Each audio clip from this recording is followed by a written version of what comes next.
কবরের চাপ থেকে কারা রেহাই পাবে? একটি বক্তব্যে শুনেছিলাম কবরের চাপ নাকি সবাইকেই দেওয়া হবে। ভাইরা আমার, কবরের আযাব, বিশেষ করে কবরের প্রথম চাপ, আযাবটা শুধুমাত্র পাপিষ্ঠদের জন্যই হবে, কিন্তু কবরের যে একটা চাপ থাকবে, কবর প্রথমেই একটা চাপ দিবে। যারা কবরস্থ হবে না, বারজাখী জীবনে যে যেখানে তার ধ্বংসাবশেষ থাকুক, সেখানে একটা প্রেসার প্রত্যেকটা মানুষকে দেয়া হবে, একটা চাপ থাকবে। একটা হাদিসে আসছে, নবী করিম সাল্লাল্লাহু আলাইহি সাল্লাম বলেছেন, এই চাপ থেকে কেউ রেহাই পাবে না।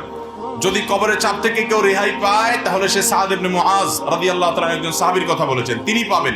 এছাড়া আর কেউ কবরের চাপ থেকে রেহাই পাবে না। তবে এটা আলমুল গায়েবের বিষয়, কেমন হবে সেটা একমাত্র আল্লাহ ভালো জানেন। এটা ঠিক, যারা ঈমানদার তাদের চাপটা হবে সহনীয়, যারা বেঈমান তাদের চাপটা হবে অসহনীয়।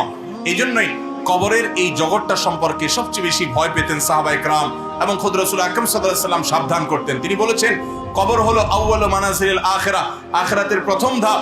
যে ব্যক্তি এই ধাপে পার পেয়ে যাবে, তারপরে সব ধাপগুলো সহজ হবে ইনশাআল্লাহ।